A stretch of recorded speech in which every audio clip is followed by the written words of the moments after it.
Hello, and thanks for joining us for another episode in our growing series. Today I'd like to discuss leeks. It was a completely spontaneous decision to grow leeks this year. I was walking through the nursery when I saw a small tray of them for sale for $2, and I decided, hey, why not? Let's take a look at leeks in a few of their different growing stages, and I'll share with you a few of the things I've learned over the last year or so. Leeks.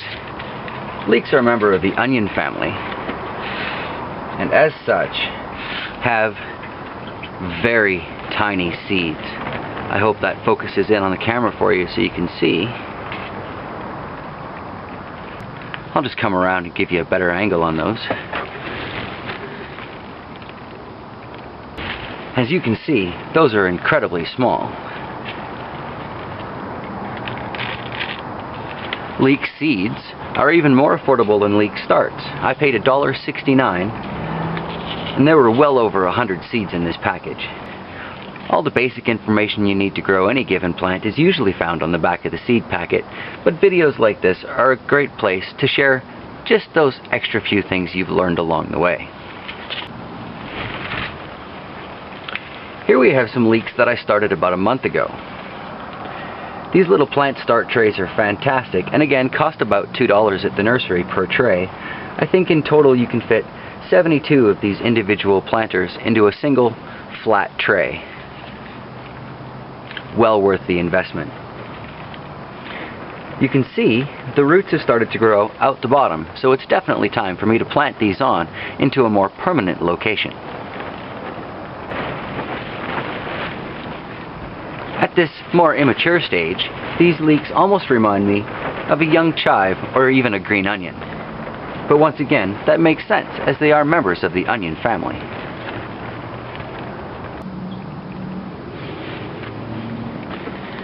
Here you can see what's left of my first attempt ever to grow leeks. Now, before you jump to the conclusion that I did a horrible job, I'd like to mention that I harvested probably 2 dozen leeks out of this one bucket from that $2 investment. These are just the scragglers that were too small to harvest earlier, and I don't know if I should plant them on or just cook them up and call it done.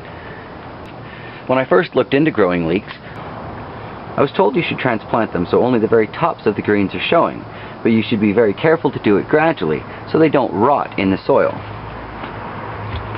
My solution to that was I had some wood shavings around, so I just buried the leeks further and further into the wood shavings to help blanch them as they grew.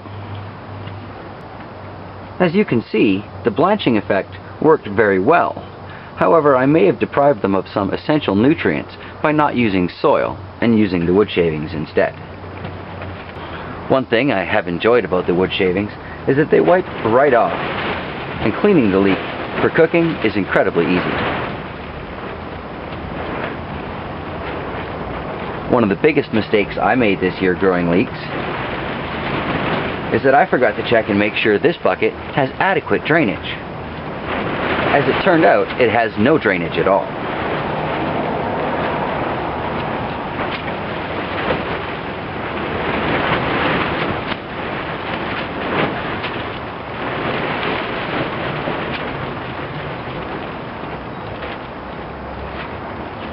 So when it comes to what will I do differently when I'm growing that next batch of leeks, there are definitely a few things that will be adjusted. Primarily, I'll make sure that they have drainage, so that unlike these poor plants here, that even now are completely soaked, they'll be able to grow proper and healthy.